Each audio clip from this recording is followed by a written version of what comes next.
The real Mahabharat अध्याय 93। श्री कृष्ण का कौरव पांडवों में संधि स्थापन के प्रयत्न का औचित्य बताना।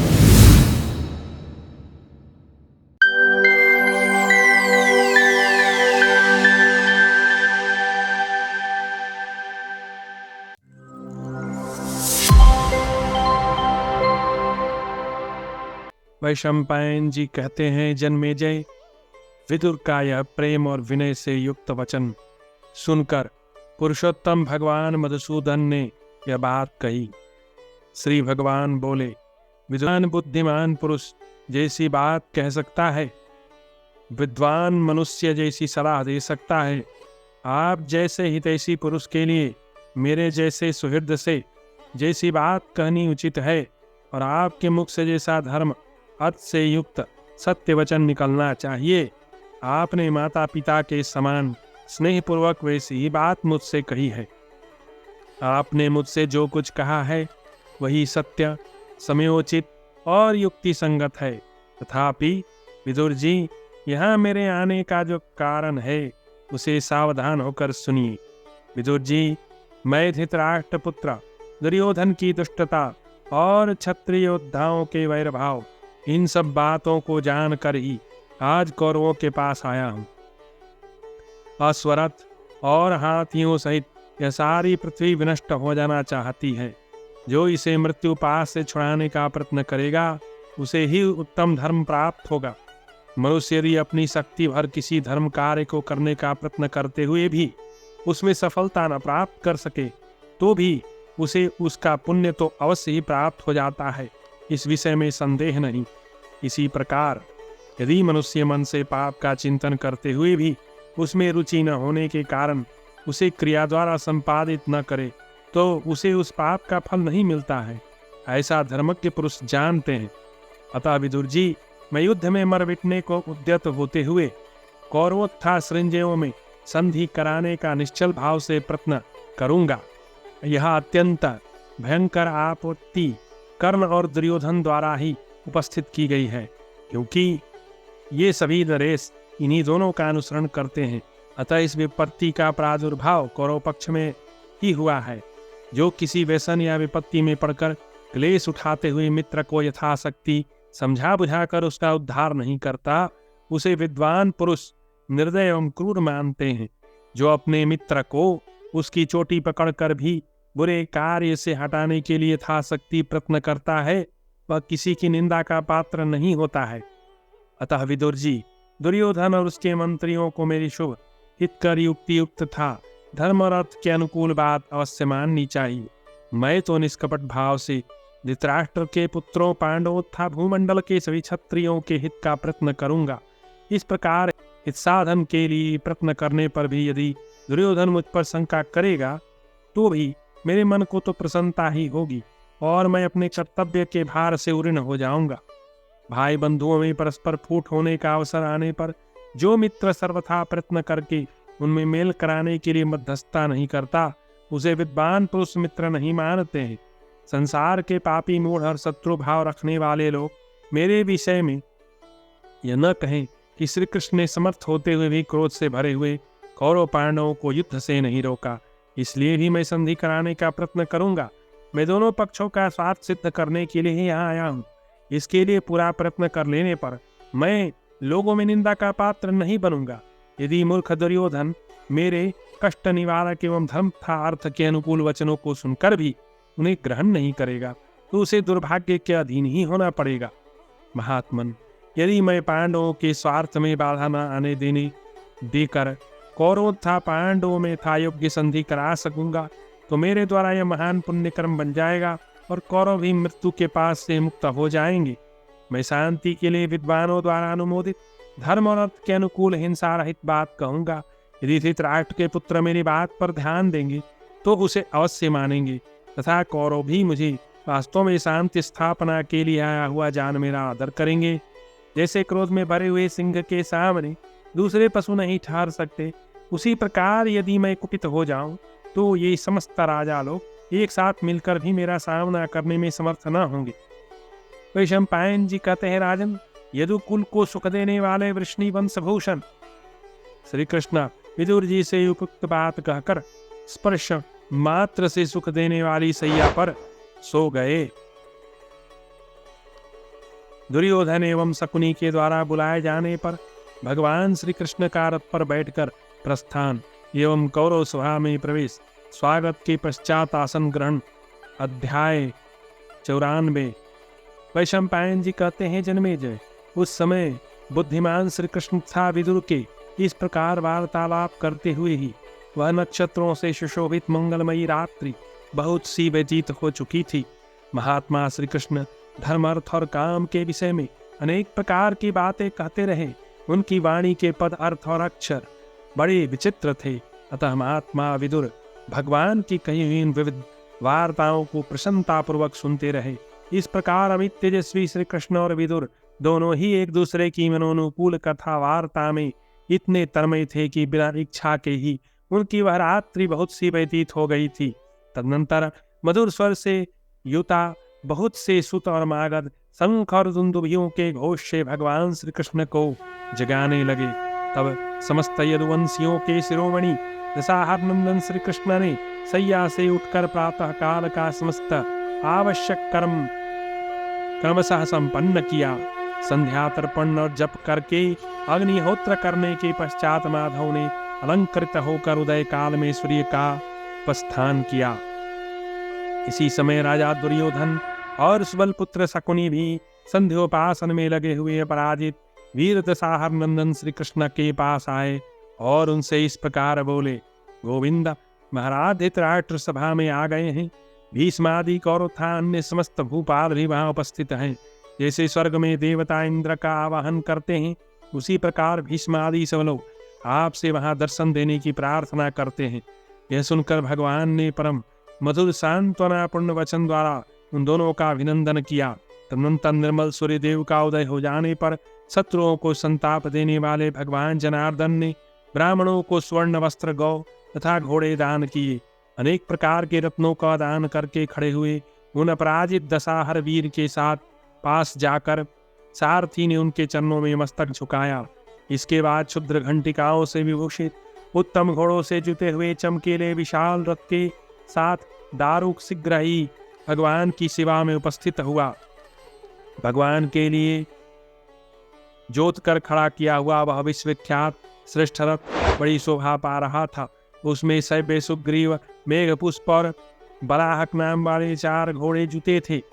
उसमें सैब्य रंग का घोड़ा तोते की पंख के समान हरा था। सुग्रीव पलाश के फूल की भांति लाल था। मेघपुष्प की कांति मेघों के समान ही और बलाहक सफेद था। सैब्य दाहिने भाग में जुटकर उस रथ का वहन करता था। सुग्रीव बाएं भाग में, मेघपुष्प और बलाहक क्रमशः उनके पीछे जुटे हुए थे।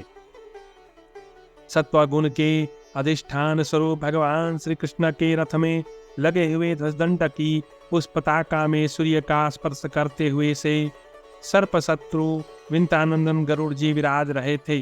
कीर्तिमान श्री भगवान का वह श्रेष्ठ रथ उस उज्ज्वल एवं प्रकाशमान गरुड़ ध्वज के द्वारा बड़ी शोभा पा रहा था। सोने की जालियों, पताकाओं तथा स्वर्णमय ध्वज के द्वारा भगवान का वह उत्तम रथ प्रलय काल में उदित हुए सूर्य की समान उद्भासित हो रहा था। उस रथ के गरुड़ ध्वज चंदों में स्वर्ण जाल विभूषित मध्य भाग था। पृथक पृथक दंड मार्गों का विश्वकर्मा ने सुंदर ढंग से निर्माण किया था। प्रवाल, मूंगा, माणी, स्वर्ण, वैदुर्य, मुक्ता आदि विविध आभूषणों, सत सत क्षुत्र घंटिकाओं तथा वाल मणि की झालरों से उस रथ के अंतः प्रदेश में सुसज्जित किए गए थे। स्वर्णमय कमलिनियों, तपाए हुई स्वर्ण के ही वृक्षों तथा व्याघ्र, सिंह, वराह, वृषभ, मृग, पक्षी, तारा, सूर्य और हाथियों की स्वर्णमयी प्रतिमाओं से उस श्रेष्ठ रथ की अत्यंत शोभा हो रही थी। कुबर की गोलाकार संधियों में व्रज अंकुश था। विमान की आकृतियों से उस रथ को विभूषित किया गया था। महान प्रजल मेघों की गर्जना के समान गंभीर शब्द करने वाले तथा तब प्रकार के रत्नों से विभूषित हुए उस दिव्य रथ को उपस्थित जान अग्नि एवं ब्राह्मणों को दाहिने करके गले में कौस्तुभक मणि डालकर अपनी उत्कृष्ट शोभा से प्रकाशित हुए, कौरवों से घिरकर एवं वृष्णिवंशी वीरों से सुरक्षित हो समस्त यादवों को आनंद प्रदान करने वाले महामना सूर्यनंदन जनार्दन श्री कृष्ण उस रथ पर आरूढ़ हुए। समस्त प्राणियों में श्रेष्ठ, संपूर्ण बुद्धिमानों में उत्तम दशानंदन श्री कृष्ण के पश्चात समस्त धर्मों के ज्ञाता विदुर जी भी उस रथ पर जा बैठे। तदनंतर शत्रुओं को संताप देने वाले श्री कृष्ण के पीछे पीछे दुर्योधन और सुबल पुत्र शकुनि भी दूसरे रथ पर बैठकर चले। सात्यकी कृतवर्मा तथा वृष्णि वंश के दूसरे रथी भी हाथी घोड़ोत्था रथों पर बैठकर श्री कृष्ण के पीछे पीछे गए। राजन, उन सब के जाते समय सोने के आभूषणों से विभूषित उत्तम घोड़ों से जुते हुए एवं गंभीर घोष से युक्त उनके विचित्र रथ बड़ी शोभा पा रहे थे। अपनी दिव्य कांति से प्रकाशित होने वाले परम बुद्धिमान भगवान श्री कृष्ण यथा समय उस विशाल राज पथ पर जा पहुँचे जिस पर पूर्व काल के राजर्षि यात्रा करते थे। वहाँ की धूल झाड़ दी गई थी, सर्वत्र जल से छिड़काव किया गया था। भगवान श्री कृष्ण के प्रस्थान करने पर ढोल शंख तथा दूसरे दूसरे बाजे एक साथ बजे उठे। शत्रुओं को संताप देने वाले सिंहों की समान पराक्रमी तथा संपूर्ण जगत के प्रख्यात तरुणवीर भगवान श्री कृष्ण के रथ को घेर कर चलते थे। श्री कृष्ण के आगे चलने वाले सैनिकों की संख्या कई सहस्र थी। उन सब ने विचित्र एवं अद्भुत वस्त्र धारण कर रखे थे। उनके हाथों में खड्ग और प्रास आदि आयुध शोभा पाते थे। किसी से पराजित न होने वाले दशाहरवंशी वीर भगवान श्री कृष्ण के पीछे उस यात्रा के समय 500 हाथी और सहस्र रथ जा रहे थे। शत्रुघ्न जन्मेजय उस समय भगवान श्री कृष्ण का दर्शन करने के लिए बालक वृद्ध तथा स्त्रियों सहित कौरवों का सारा नगर सड़क पर आ गया था।